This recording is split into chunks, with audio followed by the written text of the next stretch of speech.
Alright guys, I'm going to go ahead and give you another rundown of the estrus cycle in the cows here. Okay, so what I'm going to do is I'm going to start with this graph.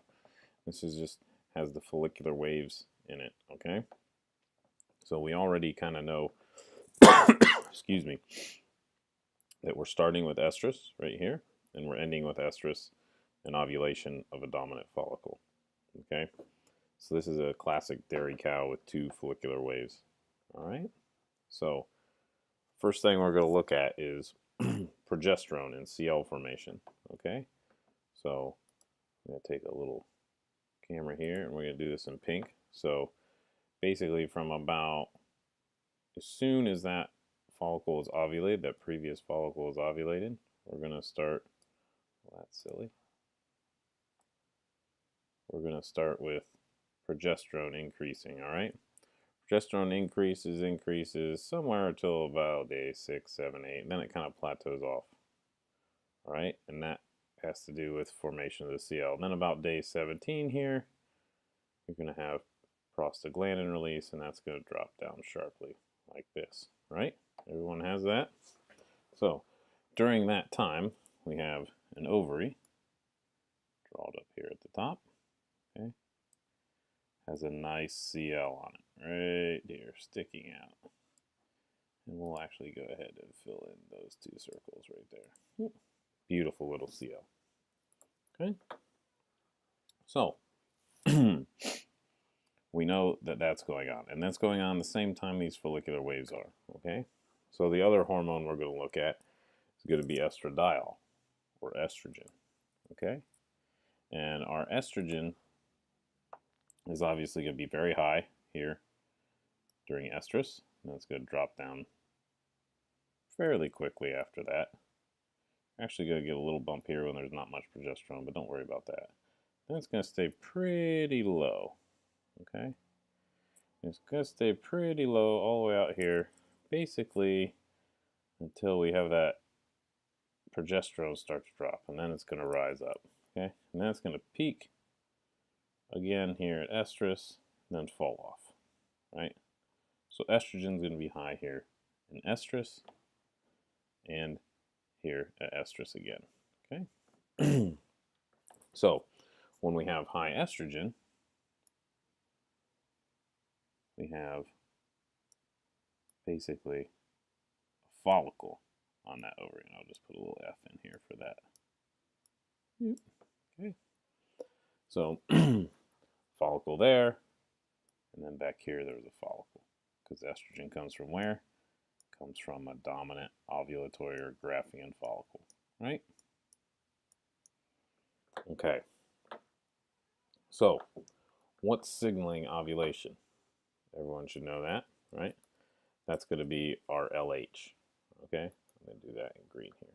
So basically back here we had a nice LH spike, okay, and then LH is going to decrease dramatically. Basically it's going to stay very, very low. Very, very low until we get to the end of diestrus. Then you're going to start getting these pulses, okay? The lack of progesterone is going to cause LH pulses, and what that's going to do is going to help this follicle grow into an ovulatory follicle versus what this one did, where it went into atresia, okay? Then just prior to ovulation, again, you have a nice big spike. It goes back down, okay? So that's going to be our LH right there. I should probably label these. We're going to do P4,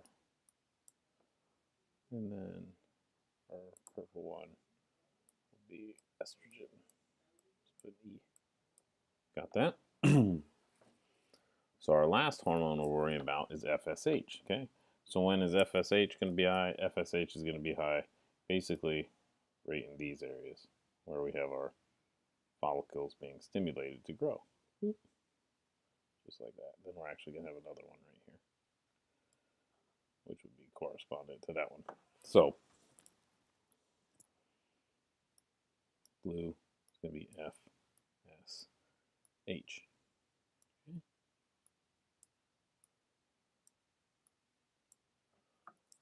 So we know when all these are going, okay? FSH and LH are coming from the brain, right? Progesterone's coming from the corpus luteum up here. Corpus luteum is going to be around, from day 5 or 6, where it's really producing a lot, basically until we enter the end of diestrus. And then we have one more beautiful thing, and that's going to be right here, which is going to be our prostaglandin. Okay, P, G, F.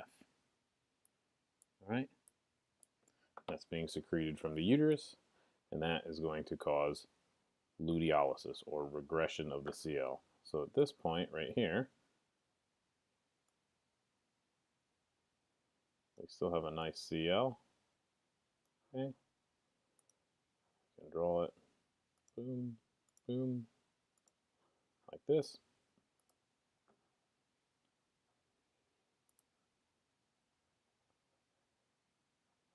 Oops, let me find the right thing here. And that's going to wipe out that CL.